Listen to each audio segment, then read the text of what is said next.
আসসালামু আলাইকুম ওয়া রাহমাতুল্লাহি ওয়া বারাকাতুহু। টঙ্গী গাজীপুর থেকে রফিক সাহেব জিজ্ঞেস করেছেন, হুজুর, শরীয়ত এবং তরিকতের মধ্যে কোনো পার্থক্য আছে কি নেই? বিষয়টি বিস্তারিতভাবে জানালে উপকৃত হতাম। মাশাআল্লাহ ভাই, অনেক সুন্দর একটি প্রশ্ন করেছেন।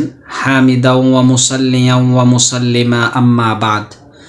ভাইয়ের প্রশ্নের উত্তর হলো, শরীয়ত এবং তরিকত উভয়টাই একই জিনিস, উভয়ের মধ্যে কোনো পার্থক্য নেই।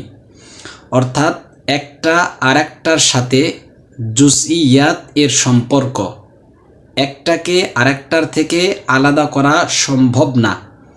উভয়টা একে অপরের সাথে অঙ্গাঅঙ্গিভাবে সম্পৃক্ত। শরীয়ত বলা হয় যার ভিতরে আহকামে জহিরি এবং আহকামে বাতিনি তথা প্রকাশ্য বিধিবিধান এবং গোপন বিধিবিধান উভয়টাই রয়েছে শরীয়তের মধ্যে। আর তরিকতের মধ্যে রয়েছে আহকামে বাতিনিয়া তথা শুধু গোপন বিধিবিধান। তো যেহেতু শরীয়তের মধ্যে আহকামে জহেরি এবং আহকামে বাতিনি গোপন এবং প্রকাশ্য উভয় বিধিবিধান রয়েছে, আর তরিকতের মধ্যে শুধু আহকামে বাতিনি তথা গোপন বিধিবিধান রয়েছে। এই জন্য যদি কেউ শরীয়তকে মানে পূর্ণাঙ্গভাবে, তাহলে তার তরিকতও মানা হয়ে যায়। আর শুধু যদি কেউ তরিকতকে মানতে চায়, শরীয়তকে না মানে, তাহলে তরিকতকে মানা তার জন্য কোনোভাবেই সম্ভব না।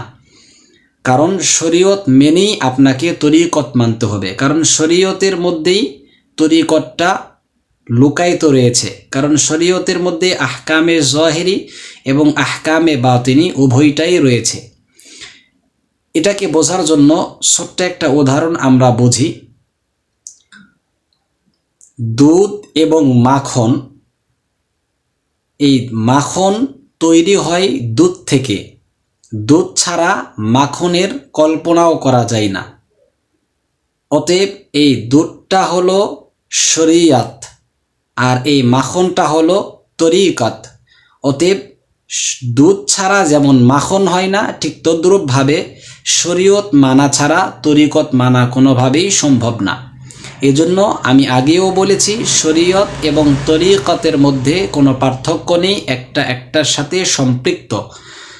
এই জন্য যে সকল ভাইয়েরা আপনারা বলেন আধ্যাত্মিকতার লাইনে যে আমরা শুধু তরিকতকেই মানি, আমরা শরীয়তকে আমাদের মানার প্রয়োজন নেই, তথা শরীয়তের যে সমস্ত বিধিবিধান, নামাজ, রোজা, হজ, এগুলো আমাদের মানার প্রয়োজন নেই, আমরা এই স্টেপ পাস করেই আমরা তরিকতের মধ্যে এসেছি।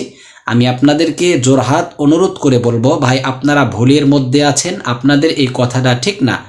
কারণ শরীয়ত না মেনে আপনি তরিকত মানতে পারবেন না। অতএব শরীয়তের সমস্ত বিধিবিধান তথা 5 ওয়াক্ত নামাজ আল্লাহ তাআলা ফরজ করেছেন, সেটা অবশ্যই আপনাকে আদায় করতে হবে। আল্লাহ তাআলা রোজা আপনার উপর ফরজ করেছেন, অবশ্যই এটাকে আপনাকে পালন করতেই হবে। যেহেতু এটা শরীয়ত, অতএব শরীয়ত মেনেই আমাদেরকে তরিকত মানতে হবে।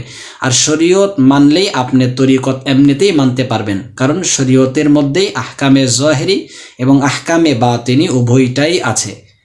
এই জন্য আপনাদের প্রতি আকুল আবেদন থাকবে, আপনারা যারা বলেন শুধু আমরা তরিকতকে মানি, শরীয়ত মানি না, আসলে ভাই আপনারা ভুলের মধ্যে রয়েছেন। এই জন্য আপনাদের প্রতি দ্বীনি দাওয়াত আমার রইল, আপনারা ফিরে আসুন, শরীয়তকে পরিপূর্ণভাবে মানার চেষ্টা করুন, তাহলেই তরিকতকে মানা হবে ইনশাআল্লাহ।